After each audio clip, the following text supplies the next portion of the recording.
Hey everyone, it's Greg Johnson, and Jill and I, are back with another episode of Building Bridges with Greg and Jill. And we have kind of a heavy and encouraging and inspiring podcast today, all in one. Yeah, it's a kind of a heavy story that we're going to unpack a little bit, but we're also going to look at how difficulties in our lives and situations and things that come out of left field can become catalyst for open doors that only God can open. And Scripture talks about that we believe in a God who closes doors that nobody can open, and He opens doors that nobody can open. So, did I say that right? Not bad, okay. Not exactly, but it works. I'm sorry. He opens doors that no one can close, and He closes doors that no one can open. Thank you for the correction. You could hear the voice of Jill off to the left. But anyways, we're excited that you could be back with us again for another episode. We bring this to you every Tuesday as a gift from the Ministry of Standing Together, the organization that Jill and I lead. And our heart is to build a kind of a format where people are allowed to communicate about things that they might disagree with somebody else about, but do it in an agreeable way. And so we're talking about building bridges and opening channels of communication, listening, and the skills that are involved in that. So hopefully this is something that can be helpful to you in your daily life and be practical in a real life kind of way. So thanks so much for joining us, and want to throw it over to Jill to bring a greeting and kind of open us up today. Yeah, this is, we've known Richard Dutcher for a few years now, and he's become a good friend.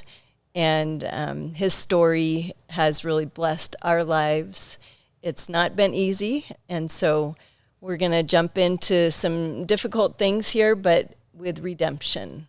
So we're looking forward to hearing from Richard. Thank you for joining us. Welcome back. Yeah, thanks. Yeah, this is the Building Bridges with Greg and Jill, Part 2 with Richard Dutcher. Part 2, yeah. That's right.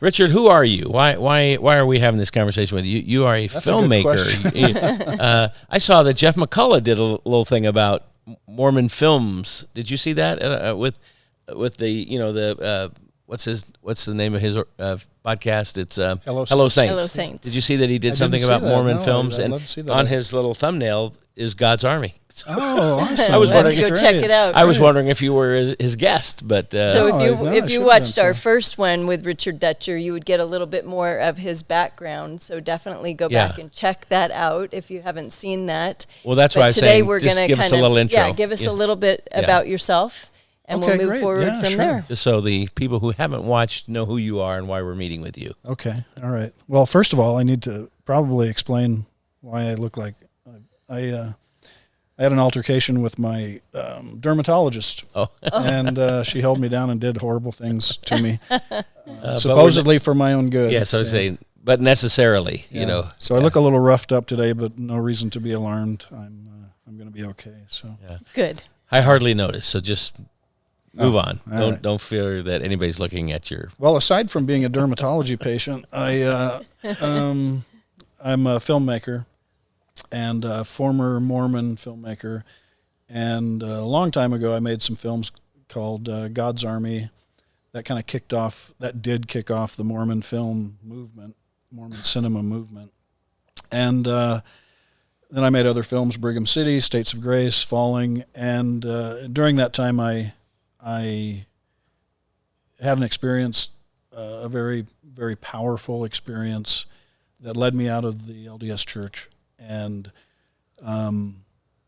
unfortunately, it led me out of the church, but for about 10 years, a little over 10 years, I was kind of wandering in the darkness. That was a very hard thing for me to manage, losing my faith in Mormonism. It left me with a very high level of distrust for any religion whatsoever, and it left me with a lack of trust in my own ability to discern truth, because I had been a true believer, like I was all in, and felt that the Lord was leading me all the way through that.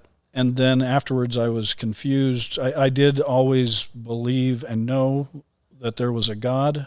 I had just lost any faith in my own ability to discern anything about God or know anything about God. So I spent some time.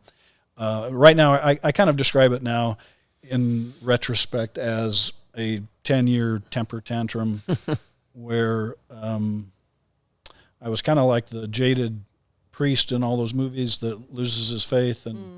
But fortunately, as in most of those movies, or a lot of those movies, the Lord brought me back. And we went through that whole story in our last time we met a year ago, as I talked about my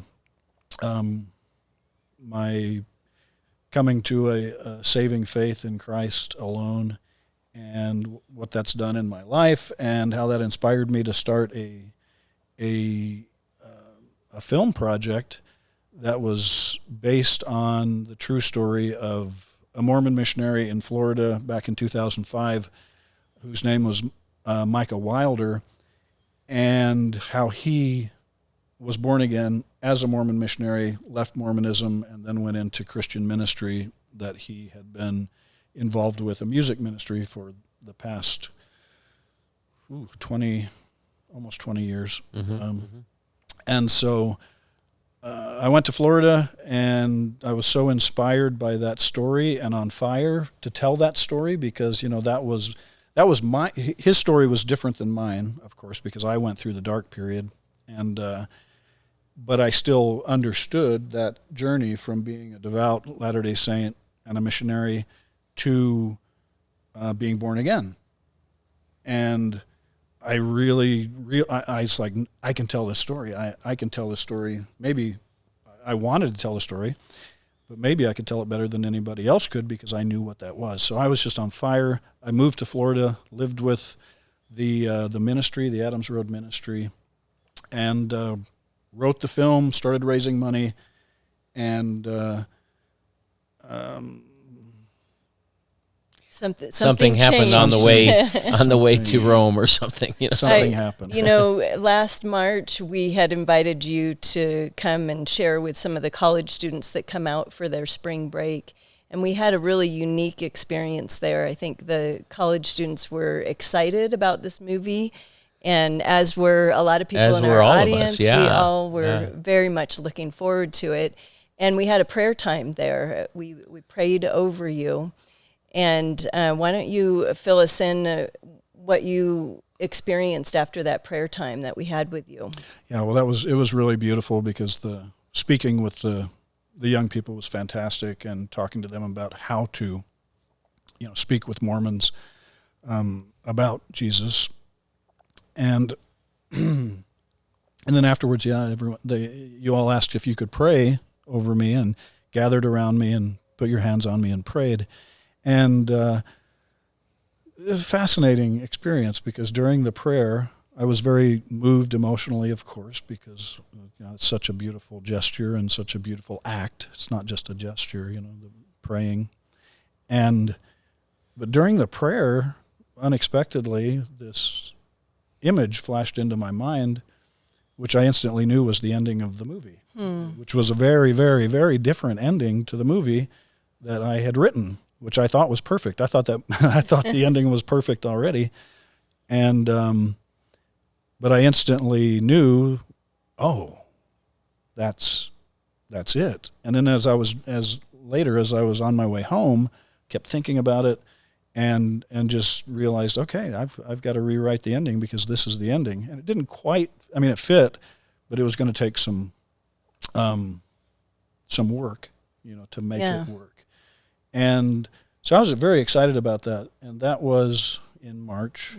Okay. And then the first week of April came. was when. Wait a minute. What can you give a little more detail about what happened in that prayer time, or how that affected you in terms of changing the ending of the movie? Was there something in particular that was prayed over you? Was there a feeling that you had? I mean, what was that's kind of an amazing moment there. I don't want to miss it. The prayers were, very much just for me and my effort to make the movie, that the Lord would bless it, that, we'd find the way to get the film made, that the financing would come, because that was something really interesting.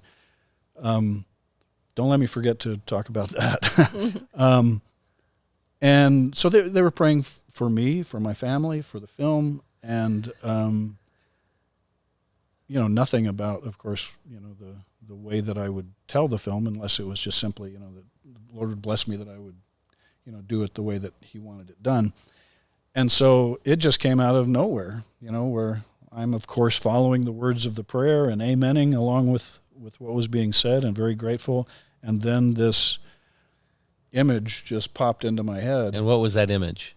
He's not going to I tell. can't tell you the ending of the movie. Oh, okay. All right. That's what Greg was getting at. He Yeah, I was wanted like, to know the end of the movie. I want to. No, but Yeah. in my films, for those of you who've seen, often in my films, the films are all about the endings. And people, like in Brigham City, for instance, that ending was why I made the movie. Okay. The ending of States of Grace was why I made the movie. That was beautiful ending. It really was. If you haven't seen States of Grace, you need to go check it out. And so the people who watch the movie, hopefully in my films they're following them and involved with them. Yeah. But then the ending just brings it home in a way that is unique, powerful, critical. Yeah.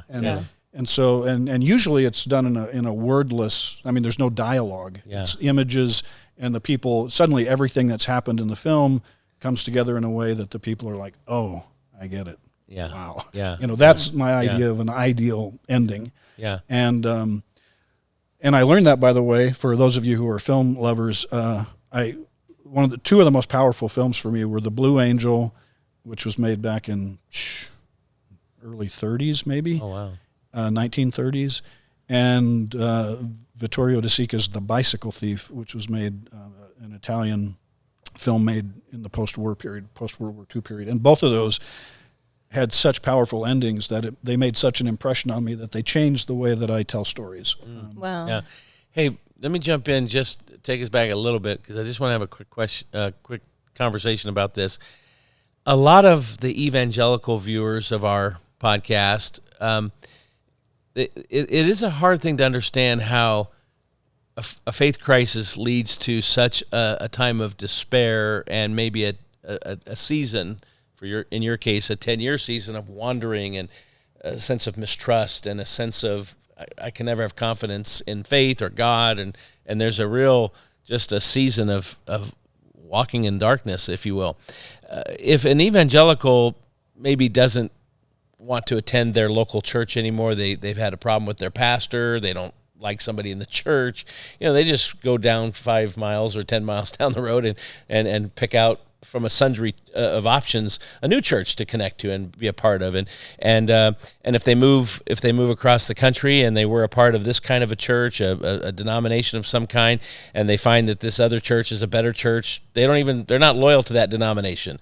And that's kind of a common evangelical understanding of church movement. But for an LDS person coming out of that faith, the trauma, the nature of that decision is so much more painful, so much more complicated, because of that sense that you've been told all your life, this is the only true church, or this is the one true church. And so your departure there doesn't just say, well, I'm going to go to a different church. I'm going to go to a Catholic church. I'm going to go to a Protestant church. I'm just going to check out a few options. Right. It brings total crisis into so many people's lives. Sometimes it doesn't. I actually know some examples of people just stopped going to the LDS church and started going to an evangelical church. That's wonderful. But why do you think that is so dramatic, so challenging? I just want to speak to that for just a quick second for those who might be listening into our chat. It's because if you're a devout Latter-day Saint and you really believe, it's everything to you. It's absolutely everything. Not a part of your life. Right. It is your life. It's your purpose. And I describe it when I talk about the experience I had, which I guess I can briefly recap. That was an experience that took me a very long time to process. The experience itself, no, because I knew instantly what was happening, but what did it mean, and et cetera, and I suppose I'm still processing in a way, because when something so intimate and powerful and divine happens to you, when you have a moment like that, it's truly impossible to put into words, and you try to put it into words. And I was recently criticized, actually, somebody claiming I'm lying about this, because I because over the years, as I've tried to process it, I was processing it from the place that I was, what I understood at the time, what I was comfortable saying publicly at the time, et cetera. And so, but when that happened, and what happened was it was after prayer, and at the time I was as devout a Latter-day Saint as, in the Latter-day Saint mind, you kind of judge your spiritual well-being by how well you're keeping the law, I guess is a good way for evangelicals to understand what it means. But, I was a faithful temple attender, faithful in church, paying my tithings, not committing any moral sins, doing my best to just do everything that I was supposed to do, right? Fulfilling my church callings, et cetera, et cetera, et cetera, all trying to keep as many of the hundreds of commandments as I could, as best I could. So I was not in a place of doubt. I was not in a place of sin. We're all in a place, you know what I mean? Right, but from a Mormon perspective, yeah. I was worthy to go to the temple, take the sacrament, etc. Had nothing to confess to any bishop or anything. So, and I truly believed all of it. Yeah. I knew who I was. I knew who God was. I knew what the universe was. I knew my place in the universe, my family's place in the universe. I was the father of Mormon Cinema. That's what they called me because I started this whole movement. I was looked up to. I was a little mini celebrity, I guess, in the LDS community. And I wasn't quite an Osmond, but I was getting there. Right. And after prayer, I was leaning against my wall, sitting on my bed, and just pondering. And for whatever reason, the question entered my mind, well, what if it just isn't true? Because I had been, I was kind of an apologist, an amateur apologist for the LDS Church. I could answer I was so deep into the doctrine and the history, and so I was aware of all the problems, but I had an answer for all of them, and I believed that there was an answer for everything. And so, but I was just sitting there thinking and weighing these things, and I just said, well, what if it all just isn't true? And that's a question I hadn't asked myself since I was 14 years old when I had another spiritual experience that I interpreted to mean this is the only true church, Joseph Smith was a prophet, etc. And then a voice from the deepest, loud. It was as Latter-day Saints, we're led to kind of believe that if there's a message from God that's going to come, through an angel, of course, or through something outward's going to come towards us because God's out there, we're here. But this came from the deepest, most fundamental core of my being, and it said so clearly, of course it isn't true. And I just knew instantly. I knew instantly two things. And this is it's like I say, it's impossible to put into words, but it was from the deepest part of me, but it was God. And I knew that. It was undeniable, and I'll never deny that. I was uncomfortable at first saying that because, again, what I instantly knew, that the only thing I knew was that there was a God. The other thing I instantly knew was that everything else I knew was wrong. Yeah. Everything. Yeah. That means the universe itself was possibly something completely different than I ever understood. And to be quite frank with you, that meant Jesus. I knew that there was a God, but in that moment, for me, Jesus was so wrapped up in Joseph Smith and Mormonism and everything that's all I knew. I was like, well, maybe this is a completely hostile universe, and I don't know. This is a full-blown existential collapse. An instantaneous existential crisis. And I described, and I'm sure I described on the last show we did, it was like it was a sensation like when you see those movies and it's outer space and two ships disengage and one starts floating away and it's just going to float away forever. And I actually had that sensation of I would describe it at the time, my faith separating, and that it was forever going to get farther and farther away. It was the most terrifying moment of my life. Oh. And it would be, not to interrupt, but that's why the average soul doesn't even want to ask those questions, because if it could lead to that kind of terrifying experience, you'd just rather not even entertain such thoughts. Right. Yeah. And that's the thing that I have a hard time when I'm talking to believers about this experience is, if this were a film or a movie, of course, the character of Richard at this point would be, I had some contact with God. God spoke to me in the deepest part of my soul. Now I'm going to go out and, I'm going to go to a church and, and that's not the way that it worked for me. For me, it was like, I know there's a God, but oh my gosh, and I instantly knew what that meant. Yeah. It was like, I have in that moment lost my entire grasp on what I thought was reality, and it was gone. Yeah. And so for months, I couldn't even talk to my wife about it because I was like, how do I was just trying to put one foot in front of the other to function. Yeah. It's like I still have to be a father. I still have to be a husband. I still have to make a living. I'm supposed to be making films, and it was it was hard. And then all the common things fell into place, which was anger at the LDS Church, because suddenly, to me, and the best way I've described this to people is I had spent 30 years, well, not that long because I was a kid for some of that, but, a good 20 years arguing over individual trees in a forest, where I was like, okay, whether it was, let's say, blacks in the priesthood was one tree, Mountain Meadows Massacre is another tree, but, just all the trees, there's hundreds of them. Oh, yeah. And I could come to any tree and argue with anybody about why it's okay, or, how to resolve that. How to resolve it. Yeah, yeah. But then suddenly I understood there was one answer that answered the question for every tree, which was just, it's just not true. Right. And I suddenly got that, but that meant everything because my entire basis for understanding reality had been filtered through Mormonism. Mm. Yeah. So, well, and I think, and we'll pivot back to our story. We'll return to our regular scheduled program, but I just think it's so important for non-Latter-day Saints to understand, because to some degree, we make it a propositional truth discussion with our LDS friends. Well, these things are problematic and these things are not true, and we just think that we can have that conversation.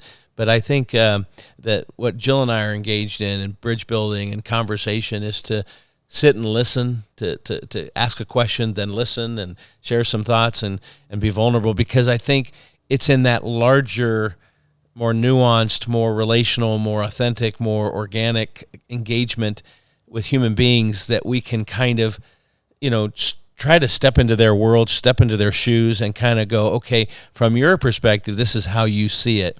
And it makes perfect sense. It doesn't make sense to me. So what do we do? Do we just walk away and part company, or do I go, well, can we push a little further, and are you comfortable with this? And then vice versa. And that's what our dialogues have all been about.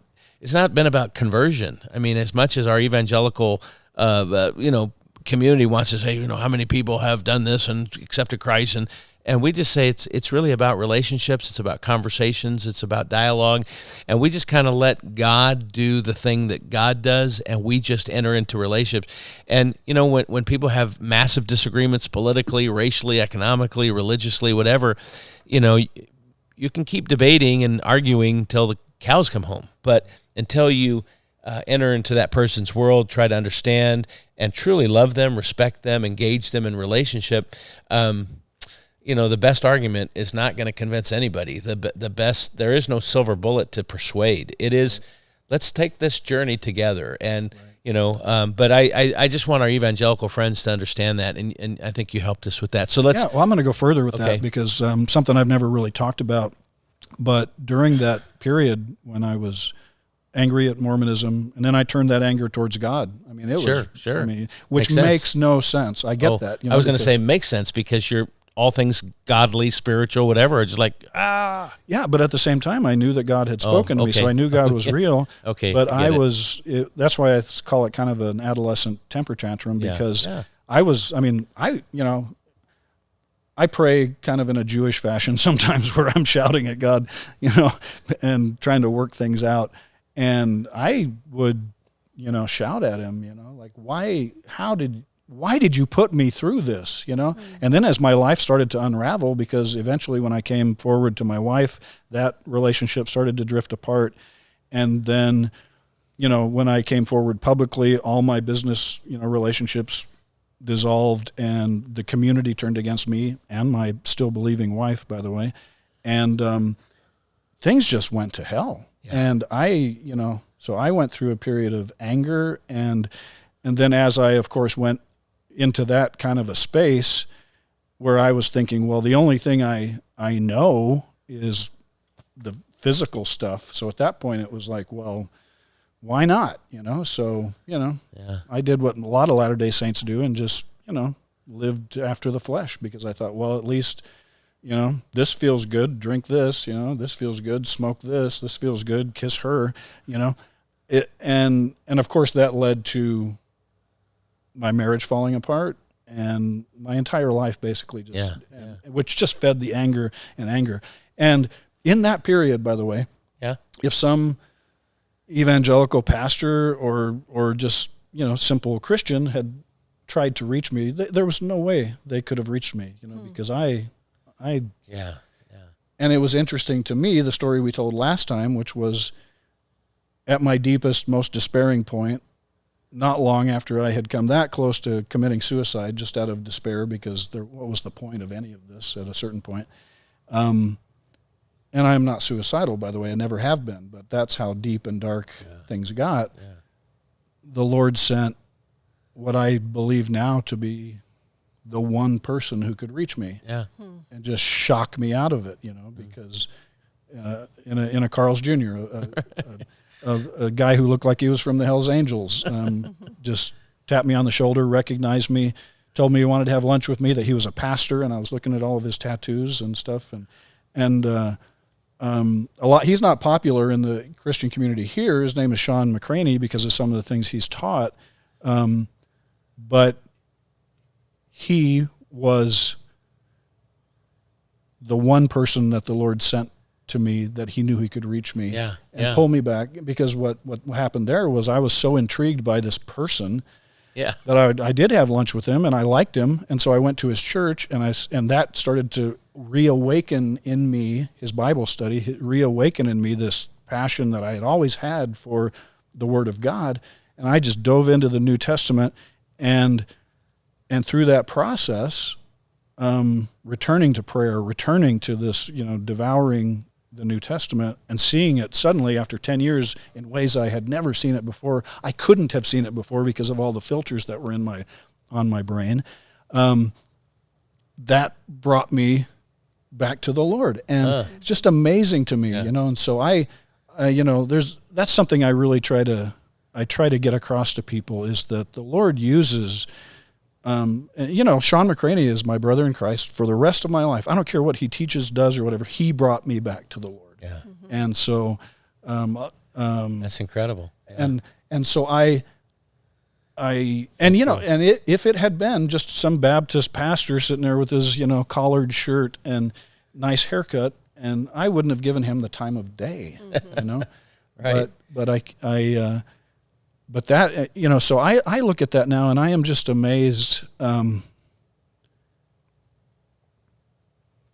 I sometimes marvel that the Lord could forgive me for some of the stuff I've done. But to think that He loved me enough to send the one person, that could have reached me to me. Well, and bring me back. Our LDS friends, and I'm seeing it all over the internet because it was released this week, are now able to sing in their own hymnal, Amazing Grace, How Sweet the Sound. It's now been officially included in the collection of hymns that the LDS Church sings from. And I'm hearing from so many LDS friends how delighted they are and how they love it and how they have longed for this day. So what you just talked about was the Amazing Grace, How Sweet the Sound, love of God. Yes, absolutely. Yeah. So... you got me going now. Our program. But so the interesting thing was, and it's all going to wrap up here quickly, but and I'm not going to answer the question. I'm just going to throw it out here, and then I'm going to answer it. But the one thing that really confused me after that experience was knowing it, knowing in that moment that it wasn't true, right? But at the same time, I knew it. There's no way anybody could have convinced me. I had bishop and stake president telling me, well, that was the voice of the devil. And I was like, no, there's no way anyone will ever convince me of that. There's no way. It's like the one thing I know in my life that was God. And, but the thing that confused me was, well, how these experiences that I had all through Mormonism, I had a great mission. I'd had an experience that confirmed to me at 14 years old that I was in Carthage jail. I wrote this into the film God's Army, put it in another character's mouth, but that was my experience of this overwhelming, being touched by the Spirit of God. Is like that, but that was real. That wasn't dark. That wasn't Satan. That wasn't bad. All the experiences I had on my mission, the experience I had that drew me to say, you need to go on a mission, the mission itself, I went to southern Mexico, afterwards, all these things, the times I would bless people and I would feel the Lord's Spirit. And I was just confused because it was like I knew two things. I knew that, okay, it's not true, but I also knew that these were real experiences. Yeah. And this is something that's really hard conversation to have with some evangelicals because they can't really process this. And a couple of things clicked for me there, but one of the primary ones was even during that time of confusion and anger and darkness, I was still looking for answers, so I would go to the bookstore and I was like, I'd go to the religion section and I'd be like, okay, what's this? And maybe there's something here that is true. And one of the books I grabbed was this book called The Varieties of Religious Experience by William James, which was written, I think, in like 1911, somewhere in that period. Okay. And he had gone through, his great brain, great scholar, had gone through all the religious experiences of people from different faiths and Christians, Hindus, Buddhists, all this, and examining their spiritual experiences. And one of the things that he said in there, which really was like a little explosion in my brain, was he said, not discounting any of these experiences, but he said that whether or not any of these experiences are genuine, the way that people interpret those experiences, the way that the people who have those experiences interpret them is how they've been conditioned by their churches, by their faith systems to interpret those things. So, for instance, when I had that experience in Carthage jail, I immediately, instead of saying, oh, wow, I just made contact with God, or God made contact with me, that's a much better way of saying it. God touched me, drew me to him, pulled me a little closer to him, and I felt it. I instantly interpreted that the way I'd been taught, right? Which was like, oh, Joseph Smith was a prophet of God. The church is the only true church on the face of the earth, et cetera, et cetera. And all these other times. That's so helpful. And when I had given a blessing what you're saying, because this is critical. When I gave a blessing to people, blessings, something I always loved doing, blessings to the sick when I was an LDS elder. And I would have my hands over some old lady's head, and I would feel such this love and such an overpowering feeling of love. I would weep as I was giving blessings. And of course, I would go away from genuine experience. I would walk away from that thinking the priesthood is true, the church is true, Joseph Smith was a prophet, Spencer W. Kimball was a prophet. Conditioned. That's what it meant, right? But then it clicked for me. So that clicked for me, and then coupled with an experience that I had when my wife and I went to visit Washington D.C. where we went to the Lincoln Memorial, and I'd never been there before, and I was standing in front of this. I don't know how many of everyone's been there, but it's like this sculpture is huge. You don't really understand how huge this is until you're there. You're standing at the feet of Abraham Lincoln, and then all the words of the inaugural address, Gettysburg Address, are etched onto the wall in the marble.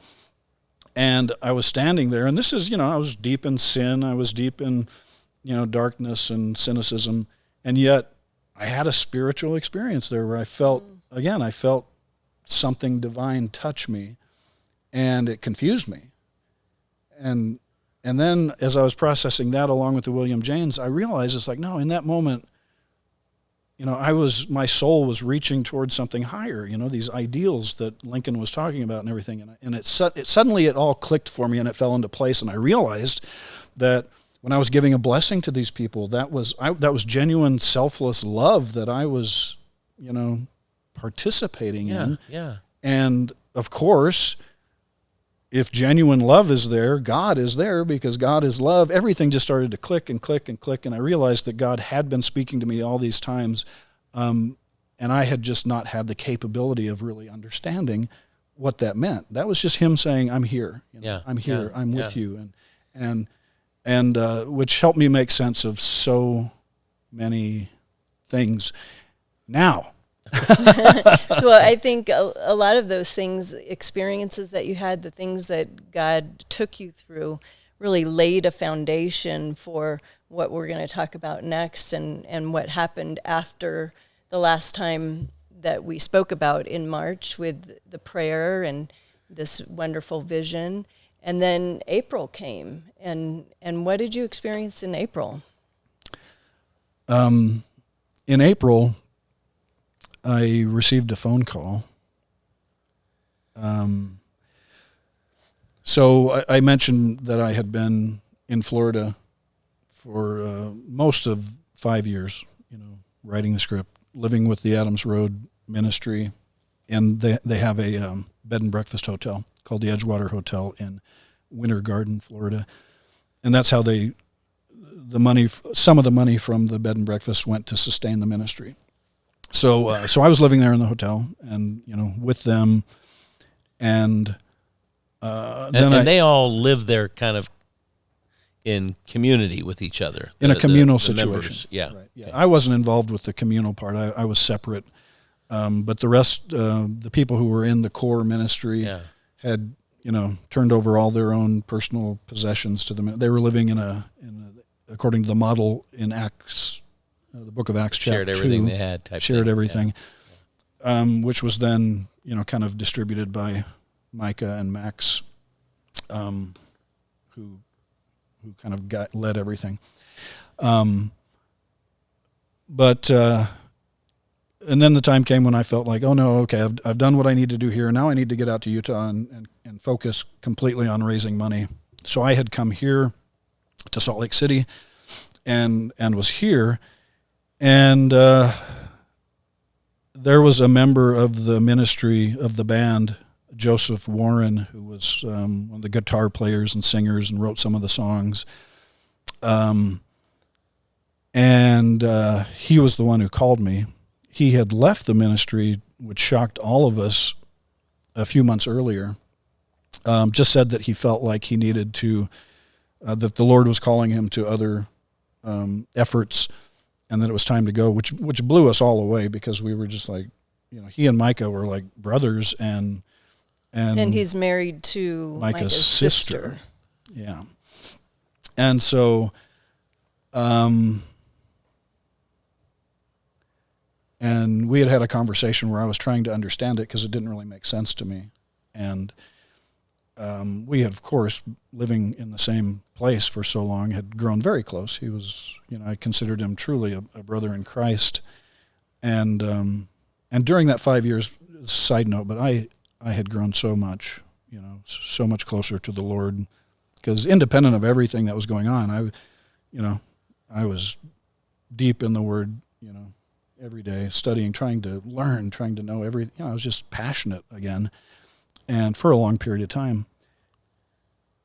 So we were close enough, and he called me to confess what had been going on in the ministry, which included sexual immorality going back to the very beginnings of the ministry back in 2006,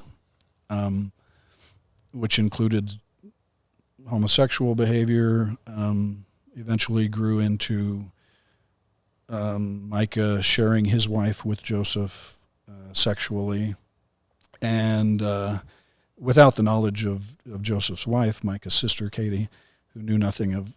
She was as blindsided as any of us were by this, and then Micah taking. It was kind of a spiritual wife situation, spiritual and sexual wife situation. They were sharing Micah's wife.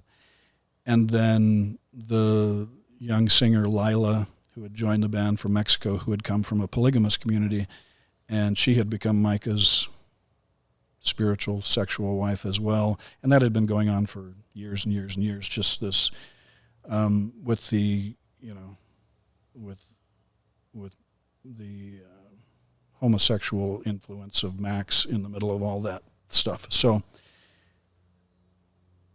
that was just devastating, I imagine.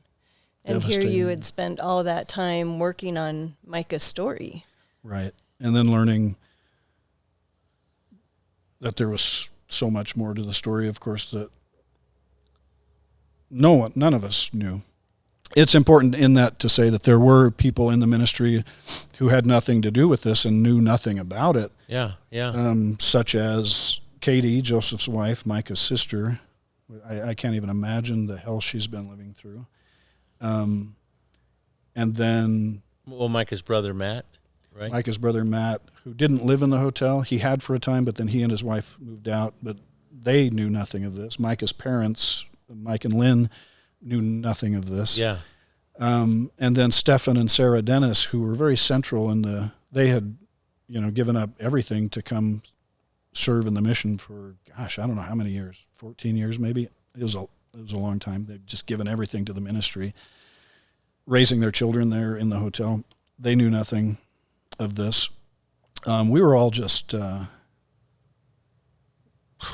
devastated. It's quite a shock. A shock, yeah. There needs to be another word invented for it. Well, I think we've had this conversation before, but I was visiting a church in California in July, and a person came up to me and said, "What do you think about what's happened with Adams Road?" And I said, "Oh, it's a wonderful ministry, a wonderful band," and like, no, but what about the failure? What about the immorality? And I'm like, I have no idea what you're talking about. So what you found out in April kind of finally began to leak out May, June, July to other people, and maybe some of our audience have heard this, but maybe many of them have not, that this group, Adams Road, that was literally coming to Utah and across the country on a annual summer music tour, just doing a lot of great stuff, talking about God. I mean, Micah has a testimonial on YouTube about his own faith journey out of Mormonism that has been viewed millions, like over 1 million times. So, this is getting out. And he published the book a few years ago. Passport to Heaven. To Heaven, yeah. So all of this now is undercut by a duplicity of life and values that, devastating in relational ways, devastating to you professionally with this project that you're engaged with that you now kind of probably is starting to unravel in real time as you're thinking, to the family, to the friends, to the fans. It's like, how can somebody live this way and have this message? But that theme is not new. I mean, I was telling you guys earlier that I watched a 2020 episode of what's her name? Frankie is her last name. She's the mommy blogger or the mother blogger with Judy and, come on, I just said her name. Anyways, everybody knows who I'm talking about. These two LDS women who are very much involved in abusing their children. And you just go, wait a minute, this woman is the epitome of teaching other people how to be a good mom, and she is doing very, very, very, very, very evil things to her child or children. And Micah is this really, really good guy doing all this great stuff and all these others, and yet there's this hidden part of their life that is just out of control. And again, folks, let's not be too judgmental, because this theme, this story is as old as time. I mean, people living one way and actually behaving, not just struggling with the real day-to-day life issues of sin and bad choices and mistakes and, that stuff that is normal, and sad. But this is so duplicitous. This is so contrary to everything that you think these people are. Over so many years. It's just like you said, we need a better word than shock. It is like, how can this be? And right. You were at the epicenter of that. How could this be? Yeah, very much so. I mean, just from the film standpoint. Yeah. It was just immediately it was like, well, I'm not making this film anymore. And what is that all about? And just having that rug pulled out from under me. Which is, it kind of goes into this theme of like, God, I thought you were doing this thing. You spoke to me this way. I mean, when you shared on our last podcast, God led me to this story. Right. And so there's a little bit of like, that's good. Okay, God, why did you lead me to this story just to have it come crumbling down? Right. And right after you learned of what was going on, you called me to check on me, and I appreciate that so very much. And you did ask me, it's like, how's your faith? And that's what I'd really like to talk about today, because fortunately, because we've already talked, I've had a little experience with with confusion, and so when I answered you and said it hasn't affected my faith at all, and that's absolutely true. There hasn't been a moment during this entire crisis, and it's been going on for months as more things come out and more conversations that have to be had. But no, my faith, and especially even coming back into a faith in Christ, was never. It was something that was going on between me and God alone. Mm-hmm. It was yes. I mean, I've been influenced by so many wonderful pastors, wonderful Christians, but what's happened with me spiritually in my relationship with Christ is mine and His alone. Well, I think that's a great distinction, because when you were talking earlier about the LDS Church, your faith was in the church and the leaders in the church. And now you seem to be saying, my faith is in Christ, not in these different pastors, not in these different denominations or these different churches. Right. My faith is solid in Christ. Exactly. And so when somebody falls like this, it doesn't rock your faith. Right. Because it doesn't change who God is. It doesn't change who Christ is. Right. It's a very different. Right. Yeah. And even in this, this obviously threw my entire life into chaos, because all my efforts were trying to get this film made. So instantly, can't raise money anymore. Can't. Now I have to go figure out other ways to just put food on the table. And what am I going to do now? It's like, there's that moment where it's like, okay, so this fell apart. I'm not making this movie, but that was the next 7 years of my life. And so suddenly I'm like, okay, so what do I do now? But aside from all that, but the faith part has never been an issue. But again, I want to go back to the fact that, and we spoke about some of these experiences, I believe, on the last time we spoke on this podcast, was, again, genuine experiences where I knew the Lord was drawing me to this, And of course, my interpretation, again, we have that necessity as humans to try to understand why we're doing what we're doing. But I assumed, the Lord wants me to make this film. This is the purpose of this. Because I knew, the first time I saw Micah's YouTube testimony, that's when I knew I'm supposed to make this film. The Lord wants me to make this film. And then the first time I visited Florida, it was very strongly, it's like, this is where the Lord wants me. Okay, so I'm going to move out here. Multiple experiences like that all the way through. The one thing that didn't make sense, which is what I wanted, which I said I wanted to speak about, was, and this is amazing actually when you think about it. All these experiences, I knew this is what the Lord wanted me to do. I assumed it was to get this film made, but like 2 weeks before I got that phone call and learned what was going on, I was in a really hard place, because all my efforts to raise money had been unsuccessful. I was raising enough to keep the effort going, but that was it, and barely enough to do that. And every time I would go on a podcast, for instance, with you, and say, hey, we're looking for money, crickets, nothing. Every time I would get close to, like, huge, I'd be talking to Christians who had vast resources, could easily make the film happen with a snap of the fingers. I even had a situation where a guy was there. We were just like a couple of weeks away from we're not only going to make this film, we're going to make all these films. He just texted me one morning out of the blue saying, I feel like the Lord doesn't want me to do this. Wow. And he just disappeared.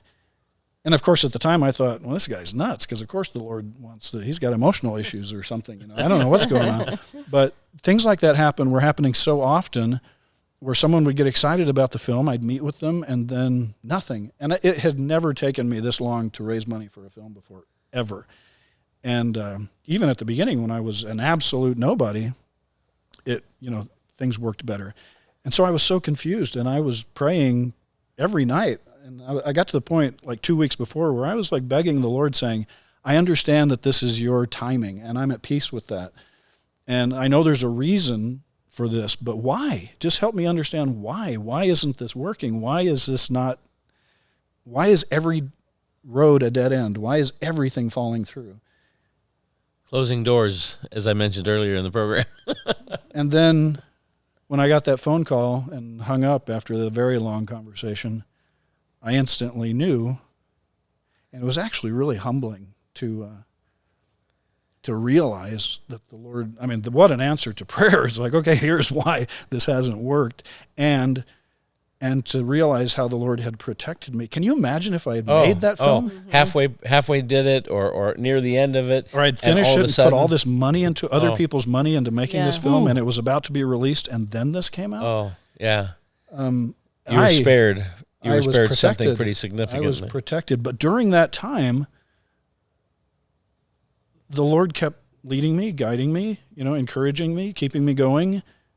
And yet, was this the end? So it was a little confusing, but I knew, again, was I just interpreting? Again, I was thinking, he wants me to make this film. That was the purpose of all this. Yeah. Well, that's, now I look back on it and go, well, that's, the obvious thing, but was that all there was to it? And of course not, and I think about, and Micah even, he texted me and apologized. He says, I've ruined your life, and I'm so sorry. And I told him genuinely, I said, you haven't ruined my life, and I'm grateful for this time that, the past 5 years have been a real blessing for me. And I assured him that you didn't ruin my life, but go make right with God, and others. But so aside from that incredible spiritual growth that I had over those 5 years, and how my relationship with the Lord grew so much, something that wasn't evident to me until a few weeks ago, which is something I really want to talk about with you guys, because maybe last year, I suddenly realized that when this film came out, and it was going to be a powerful, powerful film that would speak to, a lot of Latter-day Saints, former Latter-day Saints, and I know those people. I know that experience so well. And I realized that when this came out, I didn't want to just be like, okay, here it is, go figure things out, But I wanted to have a place where people could come to learn more about just the basics of Jesus, the basics of the biblical gospel, and also just have a community where they could come to that wasn't another, because I know when I left Mormonism, I wanted nothing to do with any other church for the rest of my life. And if there had been a place that I could go where people were just other people who were going through the same thing and could just sit and talk, eat together, get to know each other, but how great would it be if that community was also learning a little bit and talking, maybe learning's the wrong word to use, but talking about who Jesus is and what the gospel is. And then, and I thought, I want to do that. It's like I want to have a place weekly where people can gather, and we can, fellowship in a very positive way that's still centered in Jesus, because that's the one thing that really made me sad. The one thing that I really lost when I left Mormonism was that community. Because, again, I can't describe how, Jesus and Joseph Smith are so intertwined in the Mormon brain that when you realize that Joseph Smith wasn't who he said he was, and the gospel, the teachings are not biblical at all, and you just throw it all out. You just say, well, I can't make sense of it, just go away. And that's the way most people feel. And so I thought, boy, wouldn't it, that's what I needed so badly, was a place where I could go and just be with other people that were confused, lost, wondering, still loved God, but didn't know anything. And and wouldn't it be great if there was an influence there that was saying, hey, while we're here together, having a meal, and let's open up and talk a little bit about what Jesus said here, what Jesus did here. Let's talk a little bit about what Paul said in Galatians, and not bashing the Latter-day Saint doctrines, not bashing the LDS prophets, just throw all that aside, just talking about, Jesus, the Bible a little bit, having food together and fellowshipping. And that was something that I knew I was going to do. And then about 3 weeks ago, I was actually mourning. I was mourning. It's like, maybe this film, I have other plans for the film, but I thought maybe the film's never going to get made, and maybe I'm never going to do that. Not the film, but the community. And I felt so strongly, it's like, why? And then I thought, well, why was I waiting to do it until then? Yeah. And why don't I do this now? And boy, I'm on fire now because that's what I'm doing. That's what I'm going to do. The name came to me quickly. Called the Way Station came to me quickly, which was, because I was thinking, Jesus, the way, Jesus is the way. Yeah. And a way station is a place where people stop on their journey, and linger for a while before moving on in their journey. Yeah. And so what we're going to be doing is we're going to be meeting every Saturday night, maybe at different places. I don't know. We don't have a place yet where we're going to meet, but every Saturday night we're going to get together. I'm going to share a little message about my journey and talk, share a little message about from the Bible, from the teachings of Jesus, and then we're just going to have a potluck and people can hang around for 2 or 3 hours and just talk and talk. And every Saturday we're going to do this, and so that people will have a healthy and a positive place where they can have community, and they can still be talking about Jesus. Yeah. And This is awesome. So I'm hearing needed this for the right now. First time, and as a kind of a byproduct of the disappointment of this film not continuing in the way that you had anticipated, opening up doors for new ways to engage friends, members of the community, people that you connect with, people that might just find out about this and come along. I think, again, what was being said throughout the show, and this podcast has been a lot different than I think we anticipated, but, to be reminded, every one of us, that people will always disappoint. Somewhere along the path of life, a betrayal, a disappointment will come into your world, and you're going to handle that in a variety of ways. You can just totally tank and just think the world is terrible and be wounded and grieved and a victim for the rest of your life, or you might process that by in some kind of community or relationship with someone who can understand and care for you, because the starting point, and this really does have a biblical foundation, that because we're sinners, Jeremiah the prophet said in Jeremiah 17:9, the heart is desperately wicked and deceitful above all things. We deceive ourselves at times. We say, oh, we're doing this and we're doing this, but we don't even know that we have a motivation or an agenda that is underwriting all that, and we turn to wicked ways and wicked things. And sometimes we are the betrayer, and sometimes we are the deceiver, and sometimes we are the one that wounds others. And here we think we're the wounded. And so in that milieu of so much sin and so much betrayal and so much hurt, what makes sense of this life? Well, it's got to be something higher than that reality. And yeah, some people are happy-go-lucky and they don't seem to ever have problems. But even those people are having problems. They're maybe not aware of it. But in the day that you get the phone call that says, oops, by the way, this thing that you've been doing for the last 5 years, you're probably going to have to cancel it because there's a story that was not being told, and it's going to just mess this whole thing up. Or in the case of Ruby is her name.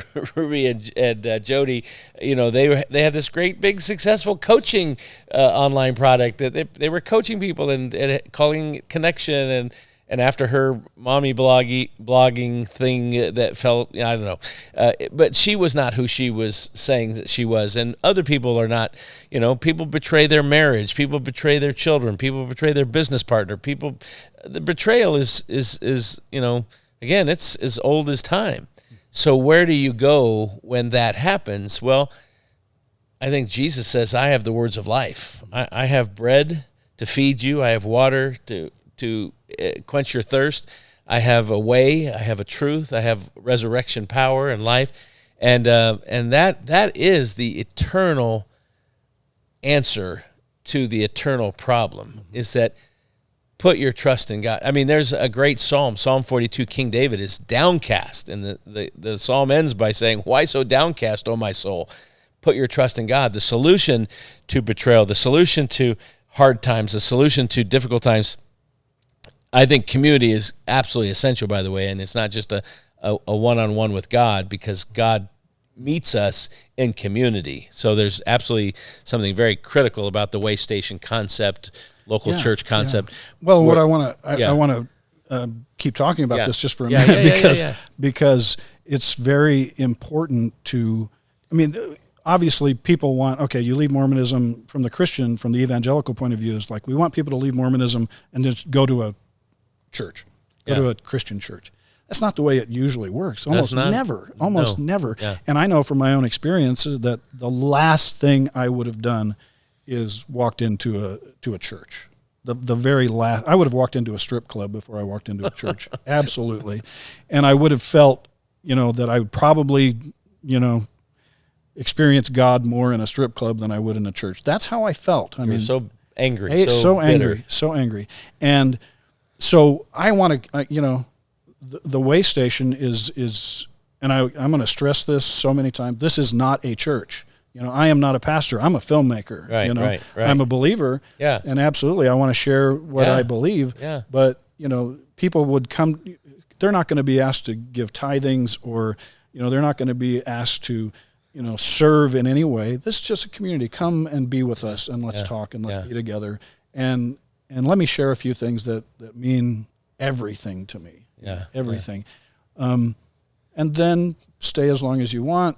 And in my own mind, of course, I would love if, and the reason I'm calling it the way station is, I would love and I see how the Lord's been working this time when I didn't even realize it, right? When I was going and meeting all these different pastors in Salt Lake City, talking to them about the film that I was trying to make, and getting to know them, building relationships with them. That's how I first met you two. Yeah, exactly. And have made so many wonderful friends and gotten to know so many different churches and communities that I think are wonderful churches and communities. I've met some that I think, not so much. But that is so helpful, because the people who will come to the way station when they're ready, whether it's 3 months down the line, maybe whether it's 8 years down the line, when they're ready, it'll be wonderful to be able to say, oh, you live near Brigham City, for instance, and I've gotten to know and love Jim Catlin of Brigham City's Main Street Church, who's a wonderful teacher, so solid biblical teacher, such a wonderful man, to be able to say with confidence, it's like, hey, this will be a great place for you to go. I want you to meet my friend Jim, and that's the purpose of the way station. But if people just want to come there and be there and just be with people, that's great too. Yeah. That's great too. I think that'll be amazing. There's so many people that we know that have left the LDS church and are wandering and don't have community. In fact, I had a guy tell me the other day, that's the one thing I miss, is I don't have any community now. I know I'm on the right track. I know that what I was believing to be true is not true, but I just don't have any community to be with. It's interesting. I've talked to so many people, and this is something that didn't occur to me, but so many people have mentioned it when they talk about, well, I left the church, and then when it was time for me to move, there was nobody to help me move. And how, is the one, sometimes I say the one good thing about the church was that there would always be someone there to help you move. And so why not? We've got, with the way station, we'll all be a great big community, and it's like, so somebody's moving, let's go help, to be able to have something that simple like that means something. So we're going to, our first meeting, and I believe this is gonna air on October 1st. I believe that's what we talked about. Mm-hmm. So we're doing this. This isn't Saturday Night Live. We're doing this, pre-recorded message. Our first meeting for the Way Station is going to be October 5th. That's a Saturday night. Saturday night, probably around 6 p.m. Go to our website, which by the time you're watching this, all the information should be up, and it's thewaystationcommunity.com. Okay. That's thewaystationcommunity.com. And right now we don't know where we're going to be meeting, how many weeks we're going to, we'll find our way through all this. But it will be Saturday, October 5th, and it will probably be hopefully somewhere in the Sandy area so that it's accessible from, Utah County and Salt Lake County. So please, if you're interested in that, go to that site to find out where we're going to be meeting, and that night, come and bring some meatballs or potato chips or soda or coffee. We love coffee. Whatever you want to bring, and then come. And this is going to evolve as we do it, of course. But I'm just so excited about this, and realizing, again, one thing I've learned in my walk with the Lord, even with scriptures, we have this tendency to like look at scriptures and say, oh, this is what this means. And I've learned over the years that it's like, well, that's one thing that it means. And then you continue to realize that each one of that there's the Lord, not only in his word itself, has so deeper and deeper and deeper meanings, but in his actions, like I thought this was this film, but that was, there were so many purposes, tutoring me, as the Lord was teaching me and growing me. And then, this, which was something that would never have come about if I hadn't thought, okay, we're going to need a place to talk to people who've been affected by the film. And I'm still making a film about a Mormon missionary who comes to Christ, because that's me, that's my story. It's just, and it's such a powerful story. I'm going to find a way to make that and to continue. So it's been fascinating to watch. It's like, see what the Lord is doing, and when it doesn't make sense, well, guess what? We can't understand the Lord's mind and his purposes. We just can't. So, you kind of wrapped up. I was going to ask one last question. We mentioned several times where you felt like, God gave you this ending that was amazing and felt like he wanted you to do this film. And what do you do with all that? And you've just mentioned that you're working on another film that maybe you'll use some bits and pieces. Yes, I am. I realized when I'm still making this film. It's just a very different film now, different title, and instead of being based on a real story now instead of being based on, originally it was based on the Micah Wilder story, right? But the film is so powerful. The script, I wrote the script over a few years because it was so important to me, and I wanted to get it right. And it's such a good, powerful movie that it has to be told. Now, of course, it's going to be told in a different way, and it's not based on the Micah Wilder story. It'll be a fictional story, and the characters are basically composites of everyone that I've spoken to who was a former Mormon who have come to Christ and their experiences, and still woven through a really powerful narrative about a Mormon missionary who is born again as a missionary. But now, of course, it's not Micah Wilder. It doesn't happen in Florida. It doesn't happen in 2005 and 2006. And all, a lot of the supporting characters are gone. New characters are in there, and the new ending is there. And oh my gosh, it is. I think it's going to be one of the most powerful endings in motion picture history. Wow. I absolutely believe that. It's a knockout. Wow. And it came to me in that prayer that we were having with your students. And that was just beautiful. So yes, it's still going to be made. Okay. I'm not going to reveal the new title. And of course, again, this is all on the Lord's timing. But I have every confidence that the Lord is going to get that film made, hopefully through me. And I hope, all I want to do now for the rest of my life is the Way Station and helping people and guiding people and being with people, and then Doing life with people. doing life with Doing people. the journey with people. Yeah. Exactly. Yeah. And the people that are going through challenges that I went through. And I want to spend the rest of my life making films that glorify God and Amen. point people Amen. towards Christ. That's Amen. it. That's it. Wow. Wow.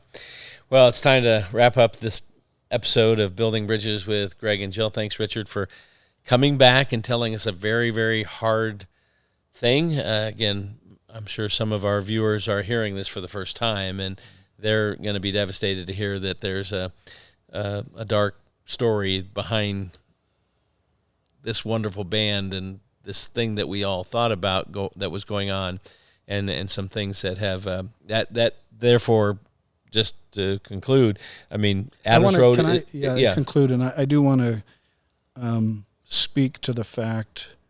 I don't know. I mean, I've had contact with almost everyone in the ministries since that happened. Almost everyone, and Joseph Warren. I want to make clear that there were people that were not involved at all and had no knowledge of this. Right. But Joseph Warren has been so. He says that he was convicted by the Holy Spirit and that he is repenting and has repented, and I believe him. He's demonstrated with his words and actions, and as for the others in the band, I don't know. But we can't judge. We can't do that. But I do want to make it clear that there were people in the ministry whose hearts were pure and who were there for the right things and had no knowledge or activity in this. And then, at least for Joseph, he's on the path to he's on the path, absolutely. more healing in his life. And it goes without saying, but it needs to be said, our heart goes out to Micah, to his choices, and to the sin that he's been entangled in. We pray for him. We pray that he will come to further understanding of what it means, that what he has done and how it's impacted people, and that he would turn his full devotion to God and, live for him and not continue on in sin in any way. Right. Yeah. And not just Micah. I mean, Micah's been the face of the ministry, but of course there's his wife, Alicia. There's Katie, Joseph's wife. Obviously, they're not part of the there is no ministry anymore. Yeah, this is. And Lila, who was the lead singer, and basically everyone. So, I would ask that include everyone in your prayers. Because this is...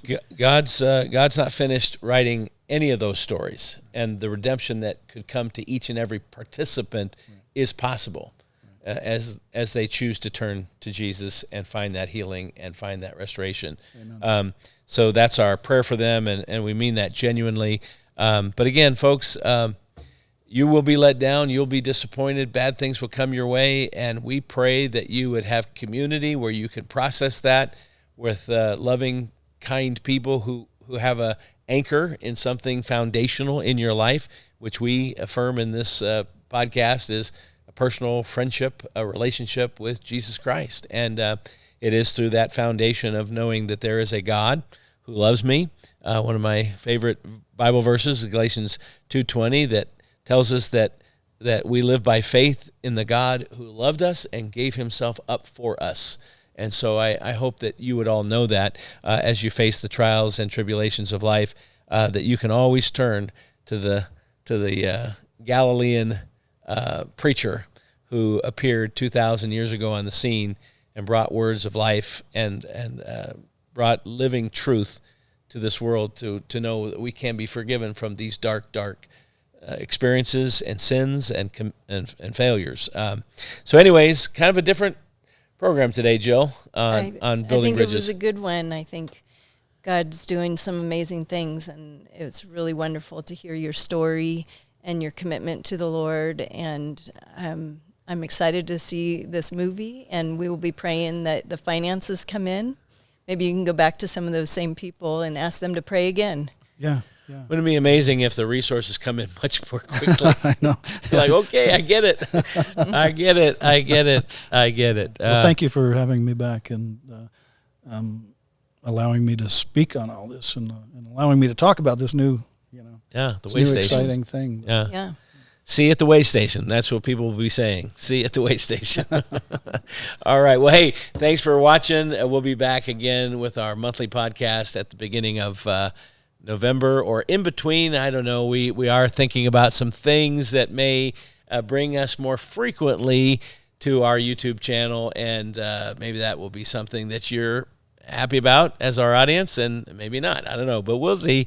We are thinking about expanding our presence, right, Jill? Yeah. Expanding our presence on YouTube, and we'll see how that comes together. So I've got a big trip to South Korea that will take me away for about 10 days, and I'll have lots to share when I get back about that experience at the Lausanne 4 conference in Seoul, Korea. So looking forward to doing that and experiencing really a time with global Christian leadership, asking the big questions about what God is doing literally around the world, with almost 5,000 delegates and basically representing every country that can come. There are some countries that will not allow their citizens to attend a Christian conference of this nature. So we wish they could all come, but we are going to see what God's up to around the world right now. It's a very significant opportunity. I was in Cape Town 2010 for Lausanne 3, so delighted that I was invited to come back to Lausanne 4 in Seoul, South Korea. So we'll see you next time on Building Bridges with Greg and Jill.